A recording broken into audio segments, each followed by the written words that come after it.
What is up, YouTube family and folks? This is Kevin's Perspective Podcast, where everything has a perspective. Everything has a perspective. Perspective. Welcome. Glad y'all are here. Glad y'all are back. What is up? Tell me what's going on. Leave it in the comments. Tell me how everything is going on. Tell me how everything is. You know what I'm saying? You could be anywhere in the world, but you're here with me. You feel me? Let's get into it. What's really going on? It's a lot to talk about. Let's get down to the nitty gritty. I mean, before that, shouts to Vocal Visions. Vocal Visions is the team expressing what it seems to accomplish a dream. We are out here. We have a charity event April 1st, Transition Center, downtown Columbia, South Carolina. Come support. Because we're supporting, you got to give back. You got to be humble. You got to, give. And the more you give, the more you get. That's the mentality that we should have. People need to be more selfless in giving to others and seeing others as people and seeing people as others. But let's get into the nitty gritty, man, the real smoke out here. So Chris Rock had a special. Chris Rock came out with a Netflix special, Selective Outrage, which is a very fitting title. Very fitting. I'm glad that was the title. It should be the title of a lot of Netflix specials and shows because that's the culture that we live in. But Chris Rock, in that special, finally addressed the Will Smith slap heard across the world that happened a year ago. Let me just say the special was trash. You didn't see that coming, did you? The special was not good. I didn't like the special that much. It was only a couple jokes here and there that I liked. I liked the dating 45 to 50-year-old bit. That was pretty funny. And the Will Smith slap was pretty funny to me. That's about it. I mean, for an hour of content, there wasn't a whole lot that was really funny to me. Not to the point where it's like, oh my gosh, this is a classic comedy bit. I've seen way better from him, seen way better from people in general. It wasn't that good, not to me. But with that being said, I mean, he addressed what happened. And the main thing that really got me, it wasn't the comedy special. It was the feedback and the outrage, the selective outrage that happened afterwards as he talked about what happened with the slap and everything surrounding it. So people were saying, why is he still talking about it? It's over, get over it, this, that, and the third. And this is something that really came across my mind as far as when Black men express themselves. It's never really ever received well, especially if it's outside of the scope of what people would want them to say as far as their truth, would want them to hear, or, it's just male expression, Black men's expression isn't ever really received with open arms. Black men's honesty is never really received with open arms. So that was my perspective when I seen stuff like this here that, it's like, why is Chris Rock still talking about the slap? Sure, he was publicly humiliated and subject to violence, but it was a year ago. Why is he still talking about it? And it's crazy to me that people were saying this, and it's the same people, the exact same people who love to continuously talk about their trauma, continuously talk about their past experiences, their past relationships, their past feelings. These are the same people who love to talk about their past and won't get over it, but want someone else to get over their experience. These are the same people. How can you be that hypocritical to want someone who went through an experience that they may deem as traumatizing and expect him just because other people got over it to get over it, when you have certain experiences in your life that you still talk about, that you haven't got over, that you should have gotten over by now. Let's be real. There's certain things in your life you should have been got over, but you just refuse to not get over it and continuously talk about it all the time to your friends, to your coworkers, to anybody else, bringing up the same shit all the time. So that was, something I didn't really like too well. It's the hypocrisy that comes with when black men express themselves. And I kind of, and I say black men because me being a black man, I see this happen on a daily basis, all the time, on different platforms, whether it's YouTube, whether it's television, whether it's Twitter, Instagram. It don't really matter. It don't really matter. I mean, if a black man expresses himself about something outside of who he is and who black men are, it's not received well. We can bash black men all day and nobody says a word.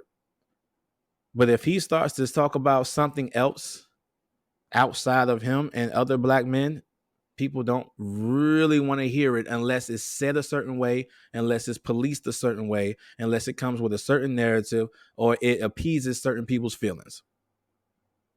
It kind of comes back to, the old slavery, Jim Crow days where you need to say it a certain way. Do not move too fast. You don't want to seem too threatening. You don't want to seem too aggressive. You don't want to seem too intelligent. You don't want to make anybody or be a threat to anyone's feelings, egos, emotions, image, policies, or anything like. You don't want to be seen as a threat to anyone, even if all you doing is just addressing what's in front of you and what's being done to you.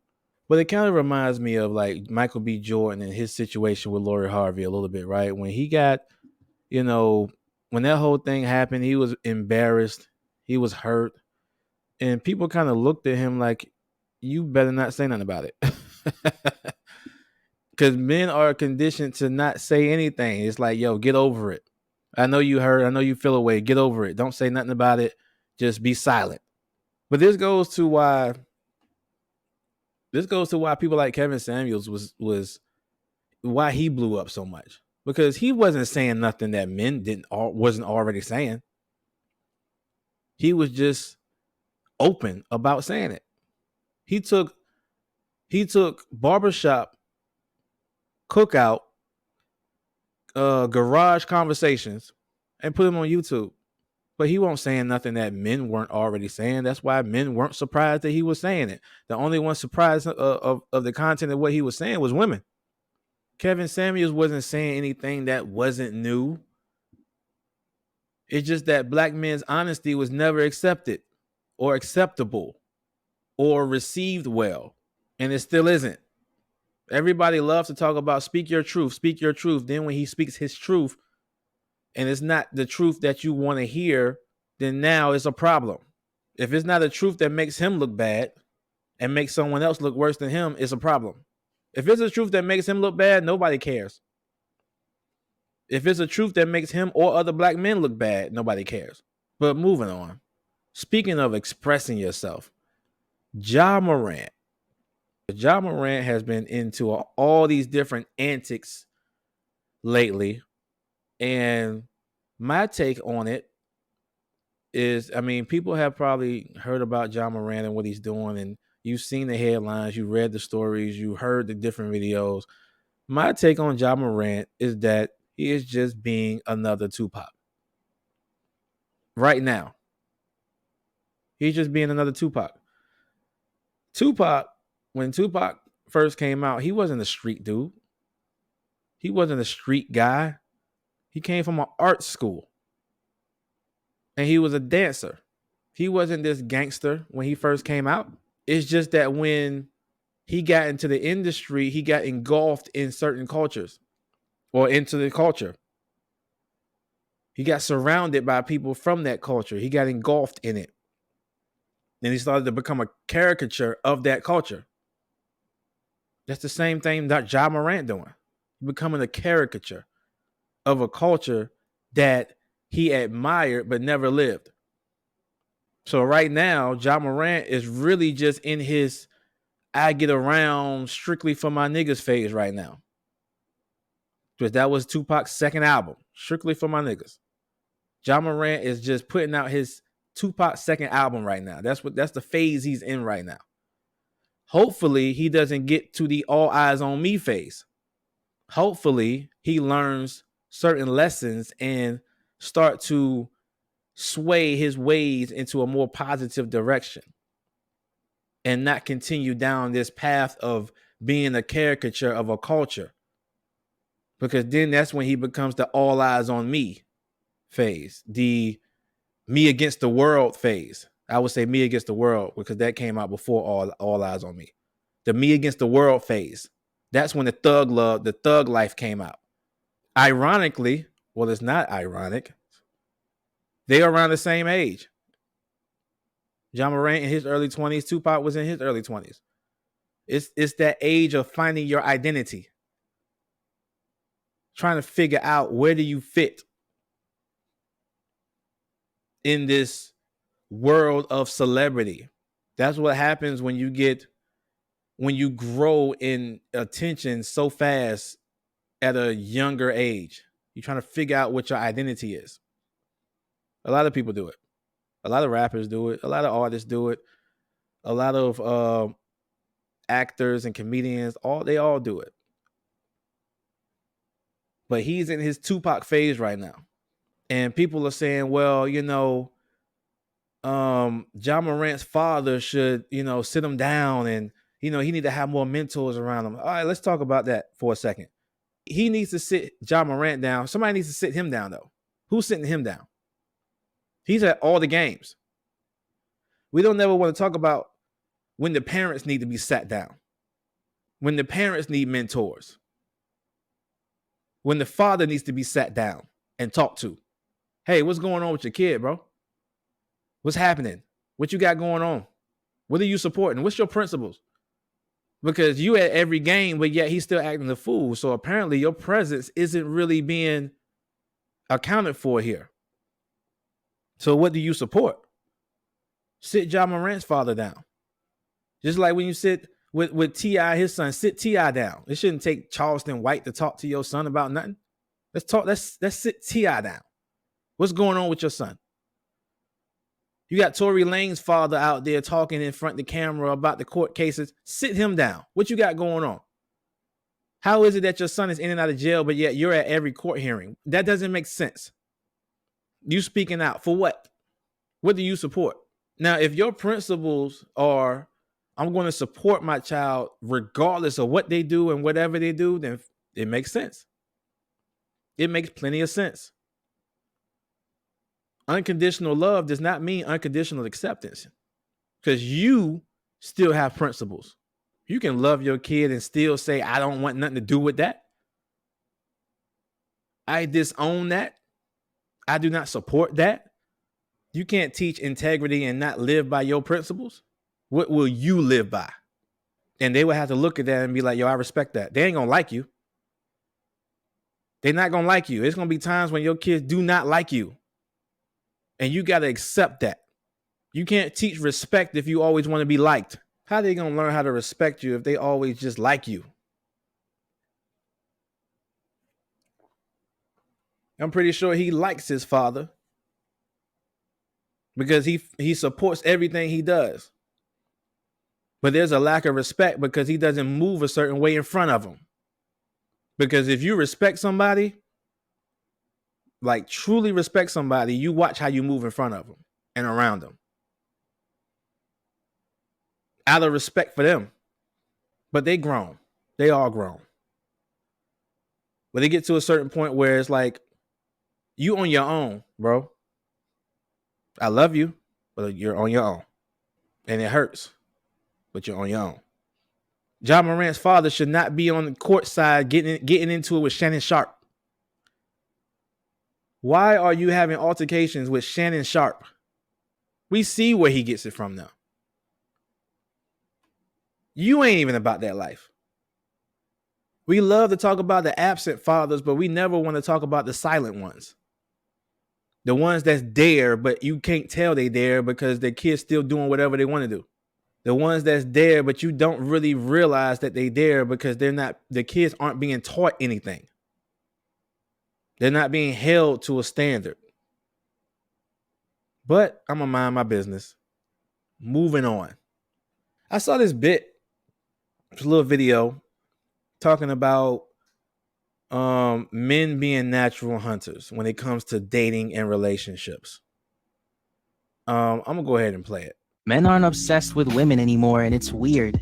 These men are more into themselves than they are women. They expect a woman to buy them flowers and chocolate. In their mind, they're the catch, and women should chase them. But that was never how it was intended to be. As men by nature, we are hunters. Women are the catch. We gotta put the work in. But these men are too self-absorbed, and they expect a woman to do everything. Now, shouts to Dee. I got it off for her channel. She has a great channel. But what do y'all think about that? Because to me, I'm not going to get all the way into everything he said because he said a lot of things that I feel is incorrect. As far as the intention and what things were intended to be. And I just wonder sometimes where people get ideologies and philosophies from. And why we go by them and why we preach them and why we make them an expectation or just a part of like how we operate in life. So he said that it's not intended for women to chase men. Well, the thing is, the honesty is, it's not intended for anyone to chase anyone. None of us are meant to be chased. If you chase something, that means something doesn't want to be caught. Anything that's being chased don't want to be caught. We're not intended to chase anything, anybody. Men aren't supposed to chase women, and women aren't supposed to chase men. People are placed in your life. You don't chase them to be in it. That's how everything is intended. That's how everything was originated. Adam didn't chase Eve. Nobody is ever chased. You shouldn't be.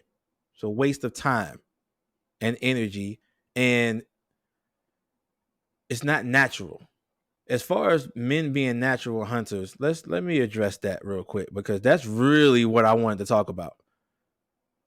Men are not natural hunters. Where do we get this idea from? Nothing about hunting is natural. Hunting is a survival technique. You learn to hunt. You don't just naturally know how to hunt or naturally want to hunt. Hunting is about survival. You hunt to kill. You don't hunt to take care of. Why do we apply certain philosophies to different things in our lives that they don't apply to? Hunting and relationships should never be in the same. It should never have the same concept. We try to force concepts. We don't. It shouldn't be the same concept. You hunt to kill. You don't hunt to provide for. You don't hunt to build a relationship with. You've never seen a lion hunt a zebra and build a relationship with it and provide for it and take it in and give food to it and nourish it and bathe it and whatever. You don't hunt for that. You're not a natural hunter because you're not a natural killer. So it's like when they say men are natural hunters, it should not be that way towards relationships at all. Men should not be hunting women. That just sounds crazy. It sounds horrible. It sounds horrible. No wonder y'all relationships are so jacked up. No wonder y'all abuse people. No wonder men who have that mentality inevitably, if that's the word, did I say the word right? Will abuse whoever they catch. If you have a hunter's mentality in dating and relationships, then you will abuse whoever you're with. It is a given. Whatever you chase, you tackle. You can pursue something. You can pursue a dream, pursue a goal, pursue a relationship. There's an end goal that comes with that. But chase means that it does not want to get caught. And even if you do catch it, there's going to be some level of abuse to it in order to tame it. The hunting philosophy should not be applied to relationships. You are destined to fail. We love to try to make learned behavior seem natural. We do that with a lot of things. This is a clear example of one of them. But moving right along. Listen, have y'all seen the Billboard top 50 rappers of all time? Have y'all seen that? They've been talking about it for a while. First of all, the criteria that they use for it. Well, before I even say that, usually all those lists are always wrong. They're always subjective. They're always based off of some BS logic. It's always something to it. And the thing about it is, even though the criteria they used to make the list, they didn't even follow the criteria. That's the crazy part about it. You create a criteria and then say, I'm not following none of it. It doesn't make sense to me. I don't have it in front of me, but when I went back and looked at the top 10 list, it just looked like they just threw people on there that they think is just popular, and there's nothing, no cohesion whatsoever. It don't even make sense. One thing I do know is that all of the Kendrick Lamar fans are quiet. They silent. Because he's number 2 on the list. All time. Number 2, all time. Behind Jay-Z, second greatest rapper of all time. And all of the Kendrick Lamar fans are silent. They're happy. And this is when I want to start talking about fans. Like, people, true fans don't exist as much as they used to. Because true fans aren't really fans no more. Because when you're a true fan of something, you have a more realistic view of it. You know where it should stand. You critique it. True fans really critique what they're a fan of. They know when whatever they're a fan of is on some BS. They know it. So the Kendrick Lamar fans are silent, not because they feel as though he should be number 2, but because they're guilty knowing that he shouldn't be there. I'm going to silently take this W and try to walk off and make sure nobody sees me. But they know he shouldn't be number 2, no matter how good he is right now. All time? No.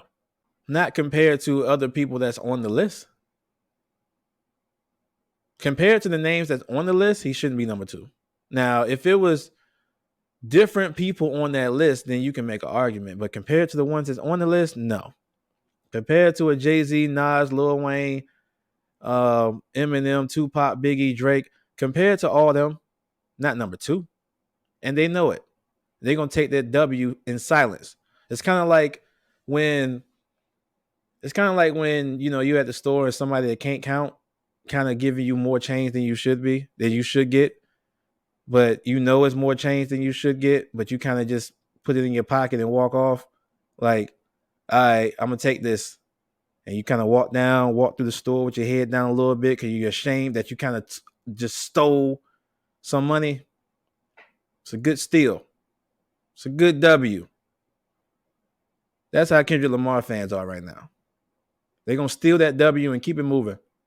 But if you're a true fan of an artist or of something, then you're kind of going to be biased, but you're also going to be objective because you see through the bullshit. But let's get into a new segment I got here. Question of the day. Now, if you have a question that you want me to answer, let me know. You can send it to the email here on the screen.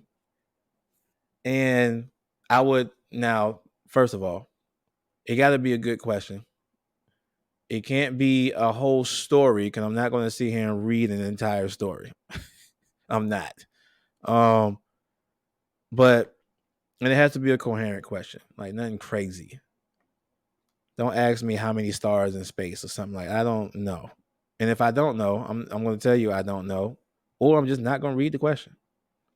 But question of the day. This comes from Kendra from Sumter, South Carolina. What is the most important or should be the most important thing in a relationship? I think that is a great question.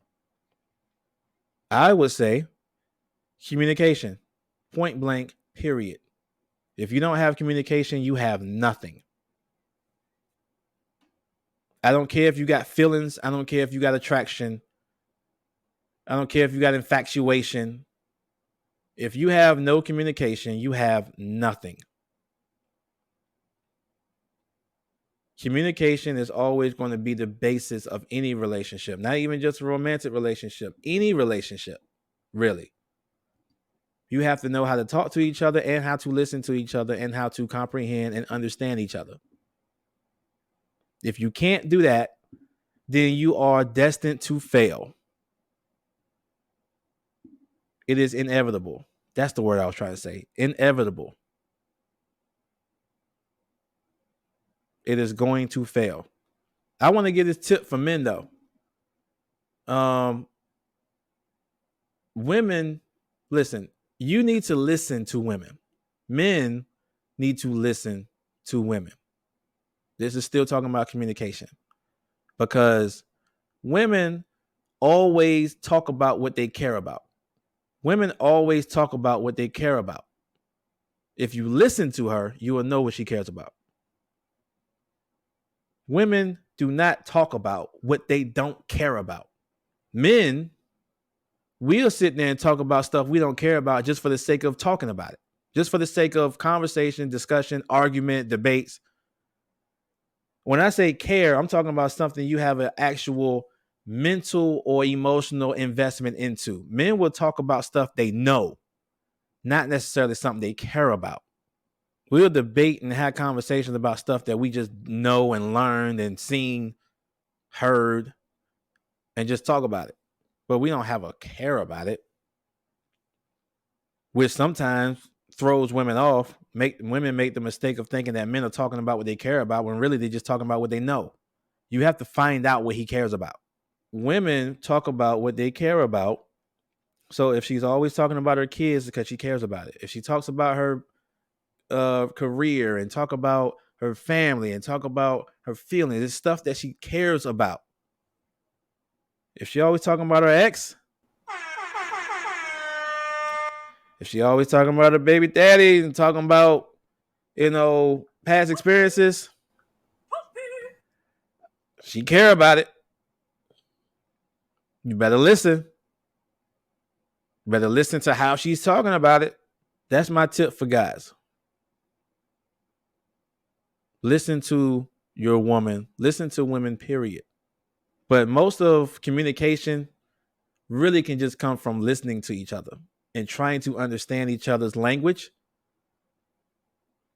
and not coming in thinking that someone should only understand your language.